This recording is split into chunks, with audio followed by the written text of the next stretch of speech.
dossiers à suivre dans ce journal. Et puis report du débat sur la reddition des comptes à l'Assemblée nationale où la plénière a renvoyé l'examen de la matière à plus tard. Ils ont évoqué le projet de loi n'était pas accompagné par le rapport de la Cour des comptes. Et enfin, tous les acteurs politiques importants de la planète se retrouvent à New York où s'est ouvert la 69e session ordinaire de l'Assemblée générale des Nations unies et la République démocratique du Congo est représentée au plus haut niveau par le chef de l'État.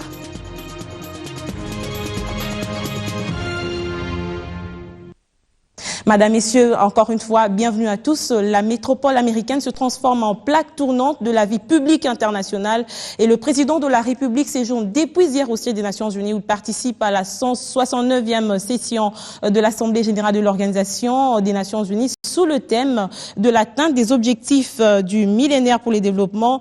En marge de ce sommet, le chef de l'État a pris part à une rencontre sur le climat, mais aussi à la 4e réunion de haut niveau sur l'évaluation du mécanisme général de l'accord cadre d'Addis Abeba pour la paix et la sécurité en République démocratique du Congo et dans la région des Grands Lacs en présence du secrétaire général de l'ONU, Ban Ki-moon, ainsi que de plusieurs chefs d'État et des représentants des pays de la SADC et de la CIRGL. C'est un reportage de nos confrères de la presse présidentielle. Organisé conjointement par le secrétaire général de l'ONU, Ban Ki-moon, et la présidente de la Commission de l'Union africaine, Mme Nkosazana Dlamini-Zuma, la 4e réunion des hauts niveaux du mécanisme de suivi de l'accord cadre pour la paix, la sécurité et la coopération pour la RDC et la région a eu lieu au siège des Nations Unies en marge de la 69e session ordinaire de l'Assemblée nationale de l'ONU. Le président de la République, Joseph Kabila Kabange, a pris une part active au nom de la RDC à cette rencontre aux côtés de ses pairs, chefs d'État et représentants des 11 autres pays membres de la SADC et de la CIRGL. Les participants à cette importante réunion ont d'entrée de jeu réaffirmé que l'accord cadre pour la paix, la sécurité et la coopération demeure un mécanisme viable et efficace pour parvenir à une paix durable et à la stabilité en République démocratique du Congo et dans la région. Une occasion pour eux de saluer les progrès réalisés en vue de la stabilisation dans l'est de la RDC. Ils ont encouragé les FARDC et la brigade d'intervention à poursuivre leurs efforts afin de désarmer toutes les forces négatives dans l'est de la RDC, notamment les FDLR et ADF NALU. La réunion de haut niveau a par ailleurs appelé toutes les parties prenantes dans l'accord cadre de renforcer les efforts visant à neutraliser toutes les forces négatives, de restaurer totalement l'autorité de l'État dans l'est de la RDC, de lutter contre l'impunité, de renforcer le mécanisme conjoint de vérification élargie et d'augmenter la collaboration entre États membres dans le cadre de mécanismes régionaux existants. La réunion a rappelé la décision du mini-sommet de la CIRGL à Luanda et celle du sommet de la SADC à Victoria Falls, donnant un ultimatum de 6 mois aux FDLR pour qu'elles se rendent et déposent les armes volontairement. La situation qui prévaut en République centrafricaine et au Soudan du Sud a été également au centre de préoccupation au cours de la 4e réunion de haut niveau du mécanisme régional de suivi de l'accord cadre pour la paix, la sécurité et la coopération pour la RDC et la région. Alors, je le disais tout à l'heure, c'est un rendez-vous des grands enjeux sur le réchauffement climatique qui a eu lieu aujourd'hui à New York où des décideurs des nations, des décideurs plutôt du monde ont pris part. Alors, pour décrypter cette actualité environnementale, nous avons sur ce plateau Samuel Martin, qui est responsable d'énergie renouvelable à SNV. Bienvenue sur ce plateau. Merci. Je le disais tout à l'heure, des décideurs du monde se sont réunis à l'initiative, bien entendu, du secrétaire général des Nations Unies pour parler réchauffement climatique. Alors, ce changement, c'est quoi et comment la République démocratique du Congo est-elle d'une manière ou d'une autre concernée par ce changement climatique? Eh bien, le changement climatique, c'est donc le changement du climat, donc en fait, en quelque sorte, le temps qui change. C'est-à-dire qu'une région qui pouvait être fraîche, dont le climat était frais, peut tout d'un coup se réchauffer. Une région qui était sèche peut, par exemple, devenir beaucoup plus humide. On remarque aussi des recrudescences de catastrophes naturelles comme des inondations ou des typhons.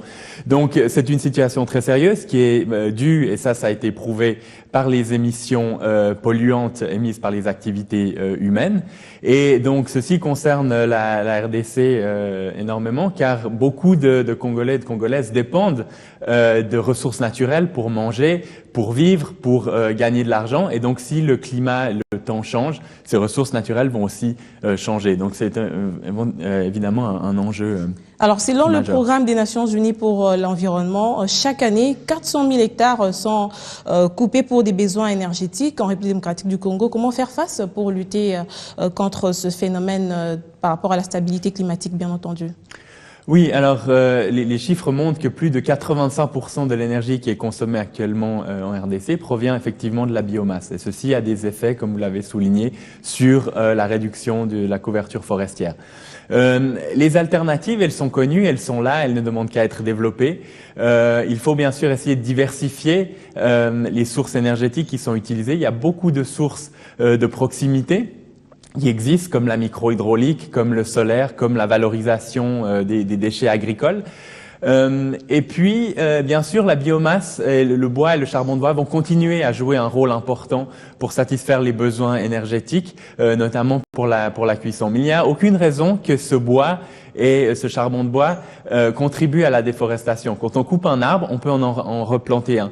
Donc tout l'enjeu est de transformer ces filières de bois qui sont destructrices de l'environnement en des filières qui protègent l'environnement, qui contribuent à la reforestation et qui contribuent aussi au développement socio-économique. Et justement, pour réduire ces changements climatiques, la RDC a souscrit depuis 2012 à l'initiative mondiale de l'accès pour tous à l'énergie durable. Depuis 2012 à 2014, quelles sont les actions concrètes que le pays a menées par rapport à cette souscription? La RDC est un des pays les plus avancés par rapport à cette initiative, donc qui est pilotée par le secrétaire général des Nations Unies. Et donc elle a adhéré, comme vous l'avez souligné, à cette initiative en 2012.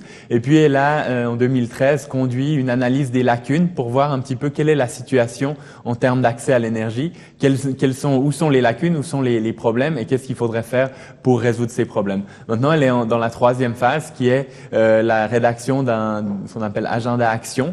Donc, c'est un peu une stratégie au sens large pour justement mettre en œuvre ces programmes qui ont été recommandés pendant la phase d'identification. Alors Samuel Martin, je reviens à vous tout à l'heure. Nous prenons encore un élément sur l'environnement. Pendant que la planète se préoccupe sur la qualité du climat, des mal intentionnés à Kinshasa, bien sûr, au cas du quartier d'Elvo dans la commune de Ngaliema, précisément à l'arrêt maternité, suite à une fumée pollue ce quartier qui s'y dégage, provoqué il y a presque 2 mois par un incendie volontaire des enfants dits vivant dans la rue, une situation qui tend à se répéter puisque ce feu n'est toujours pas maîtrisé selon le constat de nos reporters.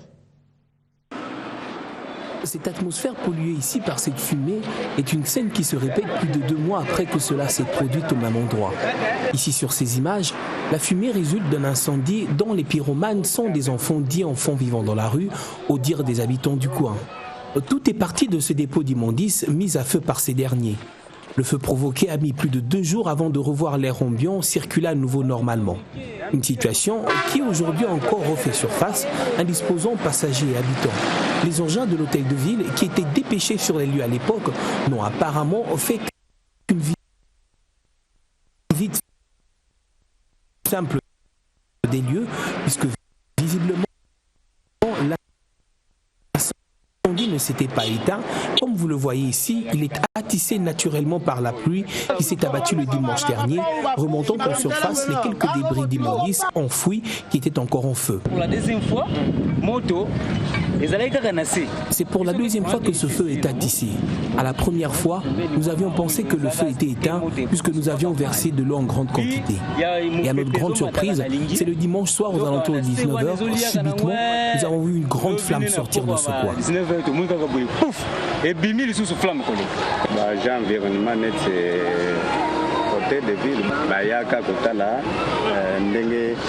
Les agents de l'hôtel de ville étaient venus pour la première fois.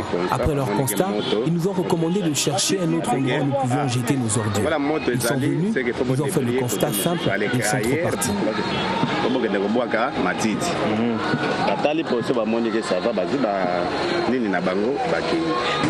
Il y avait des enfants vivant dans la rue qui étaient venus allumer ce feu. Cela avait mis presque 2 mois avant de s'éteindre. Du moins nous le pensions. Cette fumée est très néfaste non seulement pour nous les passants mais également pour les habitants. Elle peut causer des maladies néfastes à notre santé. En conséquence, un brouillard empêchant la bonne circulation des passants et des véhicules. Situation susceptible de provoquer des accidents de circulation, mais aussi des étouffements des personnes. Pourtant, ceux qui étalent leurs marchandises aux alentours ne bougent pas d'un cran. Juste à côté, une école maternelle qui semble ne pas être inquiétée, du moins si cette situation n'est pas très vite maîtrisée. On parle de la protection de l'environnement, on parle du changement climatique. Alors, apparemment, l'élan de la population, l'implication de la population ne suit toujours pas au regard de ce reportage que nous venons de suivre, Martin Samuel.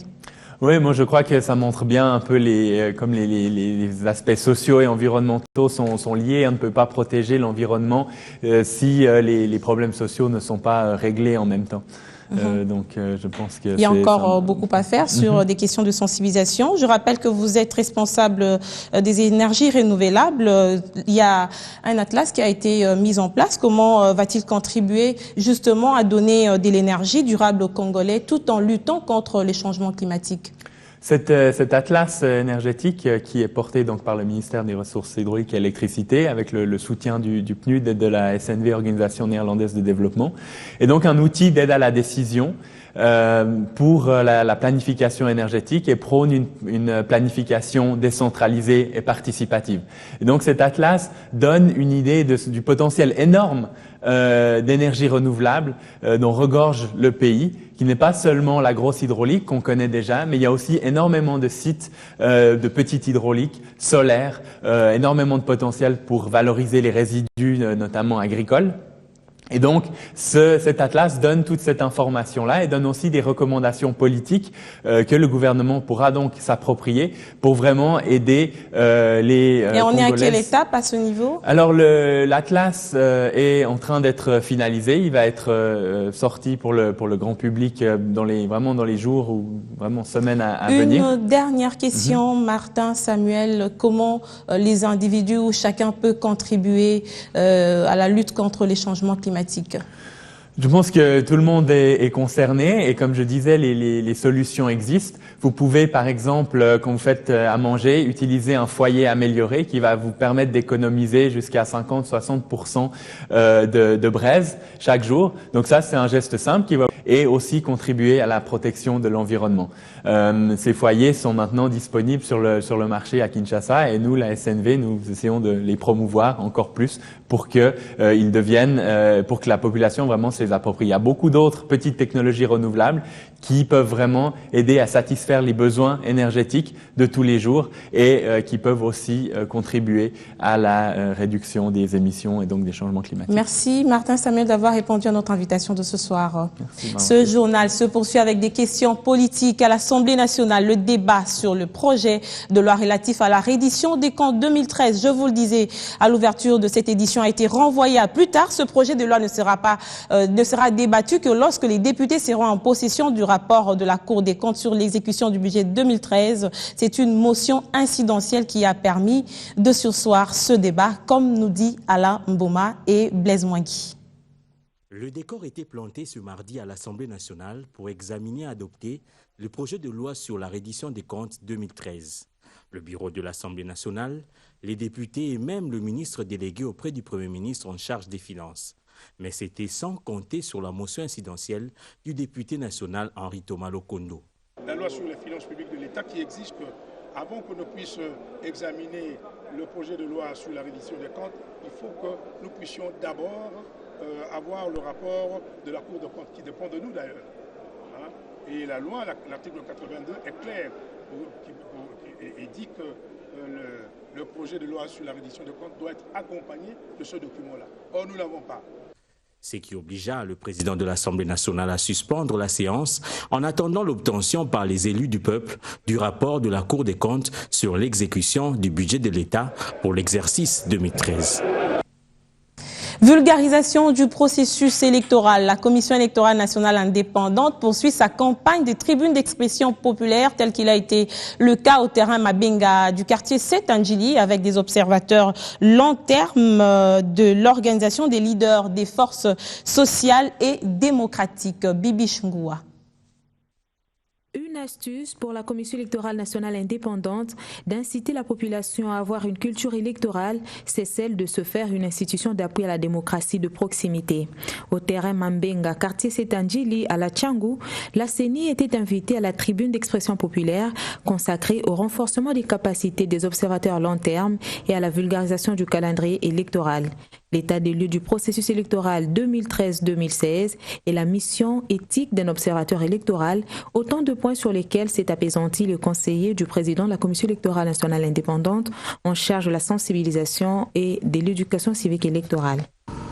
Au niveau des élections, les leaders commencent à revêtir 3 types de missions. D'abord, se former soi-même. Qu'est-ce que vous allez dire à la population? Comment vous allez parler à la population? Et comment vous allez préparer cette population aux échéances électorales? Étant entendu que le processus électoral aujourd'hui est plus exigeant que ce qu'on a connu par le passé. Près de 60 membres de l'organisation des leaders, forces sociales et démocratiques, dont ceux accrédités en qualité d'observateurs long terme par la Commission électorale nationale indépendante, ont participé à ces échanges. Finalité, une bonne tenue des élections justes au niveau local et la consolidation de la démocratie à la base. Chacun compte capitaliser ses connaissances acquises.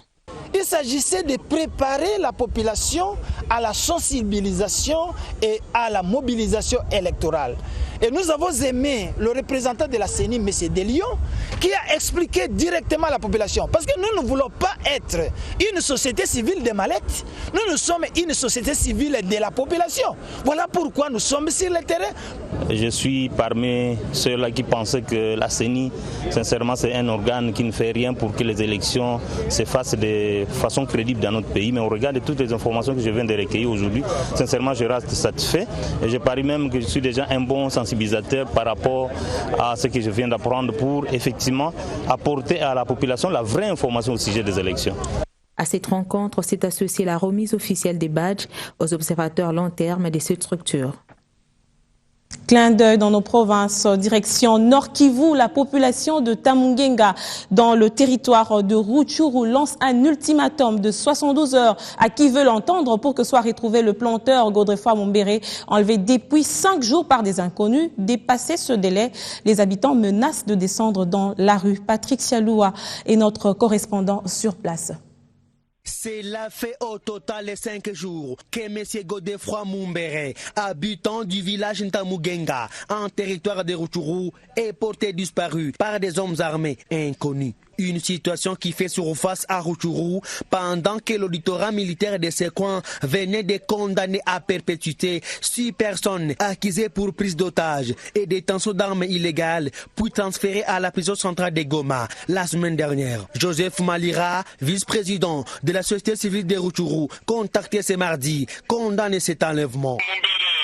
Mubuya Godefroid a été enlevé à ce domicile dans la nuit de vendredi au samedi vers 21h par les hommes à l'uniforme non notamment identifiés. Mais jusqu'à samedi, dimanche, ils demandaient un rançon de $3,000. Mais après les 2 jours, ils ont changé, ils ont coupé toutes les communications. Alors même les membres de sa famille familles n'ont pas accès d'entendre sa voix. Cet activiste de la société civile de Rutshuru appelle le gouvernement provincial d'intervenir pour obtenir la libération de M. Godefroid Mumbere des mains de ses ravisseurs. Nous demandons d'abord au gouvernement provincial de pouvoir donner ordre, puisque même c'est l'exécutif provincial en collaboration avec les 8e régions qui donne l'ordre au commandant des secteurs pour qu'ils puissent déployer davantage ces endroits surtout ciblés par les forces négatives. Il y a des jeunes garçons qui veulent s'enrichir en un lien d'État, ils n'ont pas le temps d'aller cultiver les champs, alors ils préfèrent qu'ils appellent les gens qui vont marcher, qui vont au champ pour qu'ils puissent avoir un rançon. La population d'Ntamugenga, apprend des sources sûres, menacerait de descendre dans la rue si une fois dans les 72 heures, M. Godefroid Mumbere, un agriculteur très influent dans la région, n'est pas retrouvé.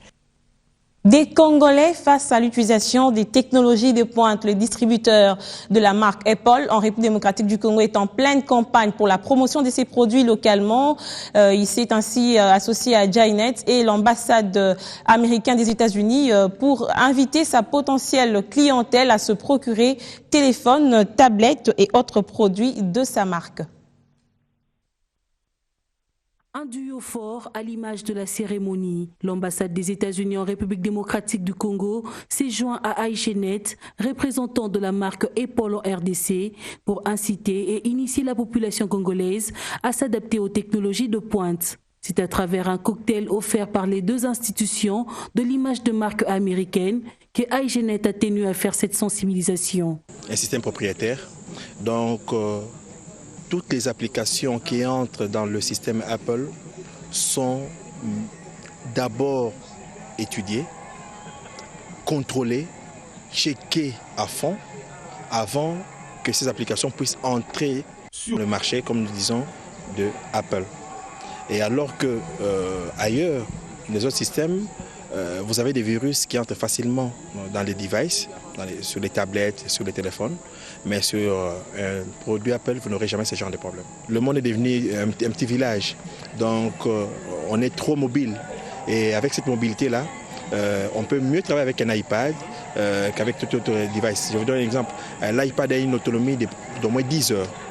Nous avons des produits comme le MacBook Pro, Retina aujourd'hui, qui a une autonomie de 12 heures. L'ambassade des États-Unis a salué les produits innovants et imaginatifs que propose la marque Apple à travers son distributeur. Les amoureux de l'high-tech et de la technologie haut de gamme présents sur le lieu n'ont pas hésité à exprimer leurs sentiments à l'issue de cette rencontre. Bien sûr que ça vaut son pesant d'or. Lorsque je vois déjà comment je vais gérer plus de 1000 inspecteurs du travail, grâce à l'iPad et l'iPhone, nous serons en mesure d'avoir toutes les informations, d'abord sur le marché, mais aussi donner l'information sur les débouchés qui sont disponibles. Donc pour moi, sincèrement, c'est une porte qui est ouverte et j'invite d'ailleurs d'autres personnes, d'autres ministres et d'autres hommes d'affaires de pouvoir emboîter le pas. C'est important de l'utiliser parce que d'abord, ce sont des équipements qui viennent avec suffisamment de mesures de sécurité. Et vous avez vos informations qui sont dupliquées sur tous vos autres appareils Apple. À partir du moment où vous êtes sur un même réseau, c'est un grand avantage. Et puis on vous donne l'accès à iCloud, où vous pouvez stocker vos informations et quand vous perdez un appareil, n'importe lequel, qu'il soit Apple, vous avez la possibilité de télécharger toutes vos informations en très peu de temps où que vous soyez. Ça, c'est des avantages sérieux. Jainet, distributeur agréé et représentant d'Apple en RDC, recommande aux Congolais d'utiliser les produits de la marque à la pomme. Il propose également des séries de formations afin d'aider les potentiels usagers à savoir utiliser le Mac, l'iPad et l'iPhone. Cette société a aussi un service après-vente pour tout problème qui...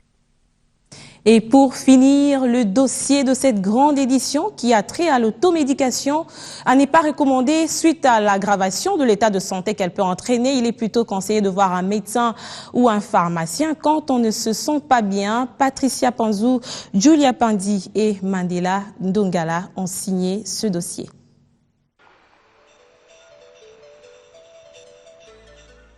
L'automédication, pratique très courante dans les chefs de la population, qui expose cependant ses usagers à des risques multiformes. S'il est vrai que les produits pharmaceutiques, même prescrits par des spécialistes, soient susceptibles à des effets néfastes, le danger est plus flagrant pour ceux qui s'administrent eux-mêmes des médicaments. Bon, vous savez, il y a plusieurs facteurs qui favorisent ces phénomènes ici chez nous. Entre autres, la culture médicale, les gens ne sont pas assez informés sur certaines dispositions à prendre avant de consommer un médicament, et surtout aussi la pauvreté, parce que souvent on pense que quand on va voir un médecin ça coûte les yeux de la tête, et consulter un médecin pour faire une prescription il faut dépenser beaucoup de moyens. Quelle que soit la nature du médicament, chaque médicament peut avoir des conséquences qui peuvent être graves, et surtout ça varie d'un terrain à un autre. Il y a un malade à qui on a prescrit un produit. Pour le même symptôme, il va demander à une autre personne de consommer ce même produit, alors que le terrain peut-être n'est pas le même. La plupart du temps, tout commence par des analgésiques pour calmer des petits maux. Oui, il m'arrive que quand j'ai mal à la tête, je prends des anti-inflammatoires, mais si ça persiste, je vais dans un dispensaire. Normalement, il fait malaria sur Salingaï. Lorsque je ressens les effets de la malaria, je prends de Falsidox et du Métakelfa. De fil en aiguille, les analgésiques ont cédé la place à des anti-inflammatoires, antibiotiques, voire à des cures complètes sans avoir vu un médecin. L'aspirine, quand on consomme de façon prolongée, ça peut créer une perforation gastrique. Donc c'est aussi un peu contre-indiqué, pour ne pas dire une contre-indication absolue, chez une personne gastritique. Chez une personne gastritique qui consomme encore de l'aspirine, ça peut l'amener à une perforation gastrique qui, en ce moment-là, peut entraîner des conséquences encore plus graves. Une consommation abusive du paracétamol peut créer une intoxication aiguë, une intoxication grave, qui est hépatotoxique, c'est-à-dire qui peut avoir des conséquences graves au niveau du foie. En ce moment-là, à la maison, vous faites ce qu'on appelle un traitement symptomatique.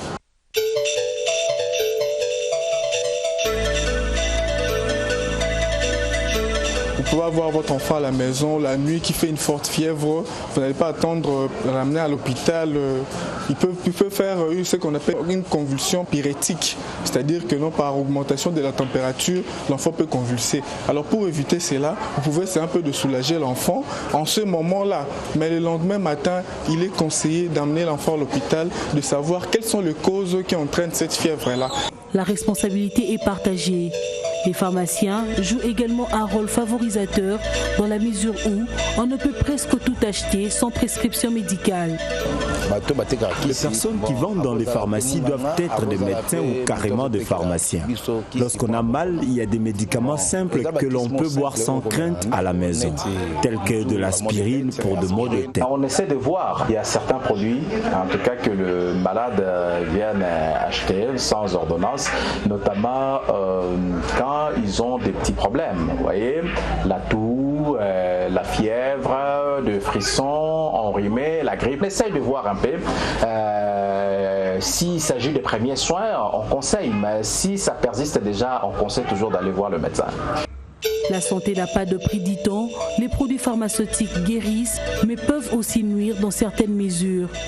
Chacun est appelé à remplir son rôle dans la prise en charge de soins de santé. Les conseils de non-avertis, l'imitation ou simplement l'automédication est à bannir. L'on espère que la leçon sera bien assimilée en vue d'éviter les conséquences de l'automédication. L'intégralité de cette édition, vous pouvez la trouver sur notre site internet www.bone-tv.com. À demain.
applications pour tablettes et smartphones et restez connectés partout dans le monde sur B1 FM.